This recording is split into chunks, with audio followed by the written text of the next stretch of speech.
Welcome back, everybody. This is another episode of the X Project. I'm joined with my good friend, Rabbi Stuart again. Before we get started, the Rabbi and I, hit that subscribe button, turn on the notifications, give us both a big thumbs up, and check out the description for Counter-Missionary Resource or Noachide Life Resource you may need as you go along this walk. But, all right, Rabbi, what are we going to talk about? Well, the topic is why the New Testament isn't a Jewish text. Okay, and first and foremost, what we have to talk about is the idea that people will say, oh, but Christianity, the first Christians were Jewish. Therefore, Christianity is a sub-thing of Judaism. Okay, now wait a minute. So we're saying that anything and everything that happens to be created, produced, written by a Jew is inherently a Jewish thing. Right. Is that really what Christians want to say? Okay, if the majority of, I'm sorry, what? So does that mean communism is Jewish? And turnabout is fair play. If they're going to make the statement that anything a Jew creates, writes, whatever, is inherently therefore a Jewish thing, then that means that anything that a Christian creates is therefore inherently Christian? I mean, I hate to go to this. I really do. There are plenty of other examples, but you do know that Adolf Hitler was a altar boy, right? Right. Okay, so he was a good little cat. How do we want to look at people who are like popes? Okay, we just passed Sylvester. That is the name given to December the 31st, because December the 31st is the feast day of Pope Sylvester, who was like really super in the beginning of like at or around the time of the Council of Nicaea, giving the world the Nicene Creed, among other things. Okay, and Pope Sylvester was viciously anti-Semitic. He was a pope. Are they going to say, oh, he really wasn't a Christian? Are Protestants going to say, oh, well, only non-Catholics are real Christians? Okay, go. I'm not going to bother with taking the time now, but go look up the fallacy called the logical fallacy called not a real Scotsman. Mm-hmm. Okay, it's they claim that they were Christians, no differently than any Christian watching this video will tell me they're Christian. Mm-hmm. So who am I supposed to believe? If for every Christian, there's another Christian telling me that the first Christian really isn't a Christian, and then for the second Christian, there's the third Christian telling me that the second Christian is not really a Christian, there are no Christians in the world. Because for every Christian, there's somebody else telling me not to believe they're really a Christian. And that's how you end up with 40,000 different denominations. And that's how you wind up with 40,000 different denominations, exactly. So just because a person is Jewish does not mean that anything they create, anything they do, anything they write, anything becomes something that's Jewish. Now let's get down to brass tacks. Okay, Martin Luther was an ordained Roman Catholic priest, and everybody knows that. So do you think that Roman Catholicism believes that Lutheranism is really Catholic? Okay, growing again, may God help us all. The Unification Church, also called the Moonies, was founded by the Reverend Sung Myung Moon, okay, who originally, I think, started out as an ordained Presbyterian, I think. Presbyterian minister. Mm-hmm. So, or even if he wasn't ordained, he was still Presbyterian, clearly part of the Presbyterian Church of that part of Korea. Okay, so does that mean that Presbyterians would call the Moonies, the Unification Church, Presbyterianism? But he was a Presbyterian. Well, he was a Jew, and they were all originally Jews, so it's come on. That's not how the world works. It's not how things work. Unless, of course, Christians want Jews to tell the world who really is a Christian. I don't think that like the conclusions we'd come up with. Okay, but if they want to say who's a Jew, I'll be happy to say who's a Christian. Right. All right, so today let's talk really quickly about what a person finds within the context of the Christian New Testament. Mm-hmm. Okay, by the time the Gospels were written, it was at least 30 years and maybe as much as 60 years after Jesus was dead and buried. Right. By some opinions, a whole century later. And well, I think that's a little high, but either way, the point is, many of those people never met Jesus, Right. never talked to him, never had any direct relationship with him. Mm-hmm. The beginning of Luke, the end of John, each one, Luke and John say, well, we believe the testimony of the people who talked to us and who told us these stories. So they're admitting they never knew Jesus. It's 60 years, 30 years to 60 years after Jesus was dead. If a person's lifespan, how long was a person's lifespan back then? Okay, just statistically, the odds are against them ever having met Jesus. Right. Okay, so they're making this stuff up as they go along. Mm-hmm. Okay, at the end of the book of Matthew, one of the most anti-Semitic, anti-Judaism books of the Gospels of the four of them. Okay, some say John is number one. I'm not so convinced it isn't Matthew.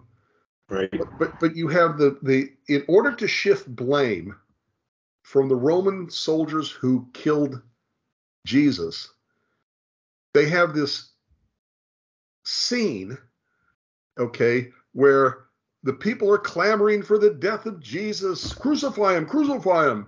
Okay, because all Jews are bloodthirsty. By the way, statistically, 80% of the world's Jews did not live in Israel, did not live close to Israel, and were scattered throughout the Mediterranean world and had been since the first destruction of the temple. They didn't go back. Right. The majority of Jews did not go back with Ezra and Nehemiah.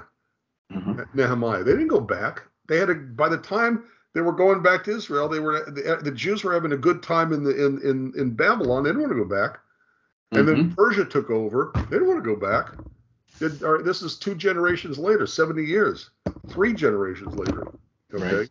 And before you continue, to piggyback off that point, yes, there was a lot of literature, Jewish literature, circulating at the time, but before the men of the Great Assembly codified what the canon is, exactly, you can read whatever you want. Exactly. It just took the Great Men Assembly to say this is canon, this is inspired, this isn't. Steve, even after they said it wasn't canon, it could still be read. Yeah, exactly. The Book of Maccabees is the basis of our holiday. It's our history. It's just not Holy Writ. Right. Okay, but so take the other end of the spectrum with like the Book of Enoch, and you actually see that being like the baseline esoterics for a lot of Christian thinking. A lot of Christian theology. Absolutely. And there's some Christian sects even today that still say, well, the Book of Enoch is in fact scripture, but no one believes that. Right. So Enoch is pseudepigrapha, fancy term meaning written by an unknown. But okay, if I I did write a book, but if somebody wrote a book, okay, nobody's going to listen to Stuart Federow. But if I say, oh, my book was written actually by Abraham Lincoln, now they're going to pick up their ears and go read it. Yeah. So they claim that the books a person wrote, an anonymous person wrote, were written by Enoch. Yeah, and Enoch's dead for 3,000 years. Right. You can put his name on there, and who's going to know the difference, But it gives it credibility. That's pseudepigraphy, pseudepigraphic, pseudo-epigraph. Okay. So it wasn't Enoch who wrote it. Right. Okay. It was some random person who probably knew more about Hellenism and Greco-Roman world than he did anything about Judaism. Right. And Zoroastrianism, definitely. Same thing with the New Testament. Mm-hmm. If they were Jewish, by the time the Gospels were written, I think they were already very Christian. And people say, oh, well, the term Christian didn't exist. Yeah, well, the term may not have existed, but the meaning of the term was already in operation. People who believed in Jesus as the Christ, as the Messiah. That's what a Christian is. So even if they didn't have the label of Christian, they were Christian. So they're writing the Book of Acts shows the word Christian. Absolutely. Yeah, being thrown around in the Antioch church. So, and however long that took place after Jesus was dead, okay, even the people in Jesus's day, even if that term didn't exist, they were still Christians. They still believed that Jesus was. So the people who wrote the New Testament were already taking themselves out of Judaism and started doing things, writing things that weren't Jewish. And getting to this part of the story, the Jews are supposedly clamoring for the death of Jesus. Crucify him, crucify him. And only Pontius Pilate, who was pulled back to Rome because of his bloodthirsty nature, right, okay, is portrayed in the New Testament as he's an angel. He didn't really want to kill this man, but those mean old nasty Jews made him because they have more power. He's afraid of them. Yeah, he washed his hands of it. Yeah. So what did the Jews say? Pontius Pilate says, I don't see any problem with this guy. And what do the Jews say? We take his blood upon us and our children. What human being, much less Jew, would ever say something as horrible as, let them suffer for my sin, which contradicts the Bible. In the Bible, it explicitly says, Deuteronomy 24:16, no man shall be put to death for the sins of his child, no child will be put to death for the sins of his parents. Every man shall be put to death for his own sin.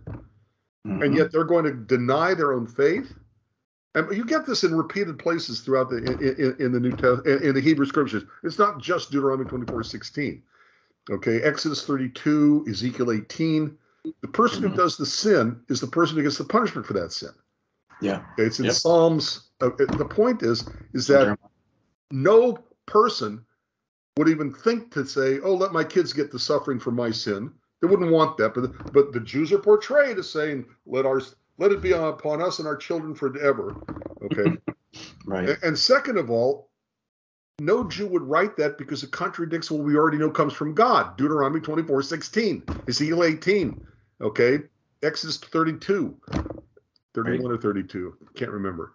Okay, the point is that it was so Hellenized that the people who wrote the New Testament is the same way. If they were Jewish, knew far more about Hellenism and the pagan idolatry of the Greco-Roman world than they ever knew anything about Judaism. Right. Okay. By the way, Paul is known as Saul of Tarsus. Tarsus had a patron god. That patron god was Mithra, who died in the winter, came back to life. I'm sorry, he was born in the winter, came back, died in the spring, came back to life. Mother human, father God. Any of this sound familiar? Okay.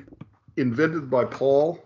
Tarsus also had a Greek philosophy university in the city too. It was one of the big hubs in Asia Minor for Greek thought. Tarsus, yeah. Everywhere that the disciples went, look on a map. Look at every single epistle written by Christians, namely Paul, to people who were already Christians. Corinthians, Corinth, Galatians, people of Galatia. Okay, most of them were port cities where people were going in and out all the time, and they would run across these disciples of Jesus or proselytizers for this new Christian sect, this new Christian cult in the larger sense. Yeah. And it would sound familiar to them. If a Jew talks, here's this thing about he died for your sin. Okay, the Jew's going to say, wait a minute. Wasn't it Joshua who's got mad at somebody for violating the law, and he says, I'm not going to kill your son because it explicitly says in Deuteronomy, we don't punish the children for the sins of the parents? Right. Okay, I think that's Joshua. The point I'm making He was for looting when he shouldn't have. The point is that the theology, the philosophy, the belief system, okay, expressed by the Christian New Testament is so antithetical and contradictory to what we know comes from God in the Hebrew Scriptures, it could not be written by Jews. And if they happen to be Jews, what they're writing is from the perspective of already believing Christians that has more in common with the Greco-Roman pagan idolatry of dying, saving man gods than it ever had to do with the Bible, with God, or with Judaism. In a nutshell, that's the answer. Right. So when people say, oh, well, Christianity, the early Christians were Jewish. One, so what?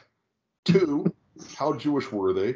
Three, by the time the New Testament was written, it was written by believing Christians, which kind of takes them out of the Jewish community. You know, it's ludicrous to say that. Right. I mean, you could use that exact same parallel. The earliest followers were Jewish. Well, so were the earliest followers of Shabtai Tzvi. No one believes right, he was. And that nobody believes that was a Jewish sect. Okay. And the earlier followers of the Moonies were Presbyterian, and the earlier followers of Luther were Roman Catholics. So what? Just because someone who's Jewish invents something, writes something, creates something, doesn't mean what they're inventing, creating, writing is Jewish. Right. I mean, Steven Spielberg made Jurassic Park, so does that mean? Yeah, it's look at it, it's a Jewish movie. You know why it's Jewish? Jurassic Park? Yeah, Jurassic Park, exactly. You know, that was my costume once for porn. Yeah, you told me that. That's funny. Yeah. All right. So, I mean, in a nutshell, that's my response to this idea that, you know, the New Testament is Jewish, or Christianity is Jewish, or the early Christians were Jewish. Right. And one more time, I'll say it. If they want to tell us who is a Jew and what is a Jew, then I'll be happy to say what is a Christian. Right. And I don't think they're going to like the way I, exactly who I designate as their real Christians. Mm-hmm. Yeah, for sure. In a nutshell, that's it. Yeah. And that's all it takes, you know, a 15-minute response, you know, to lay out the facts.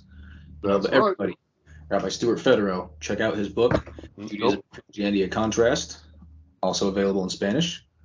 Both are linked in the description of this video. Pick yourself up. We're setting out the winners. Yes. Just chose 5 winners. Congratulations to all the winners. Yes, I messaged you all on Facebook, so please respond. Yes, check your notifications and email me back with your address so we can send you your books. And it's on us.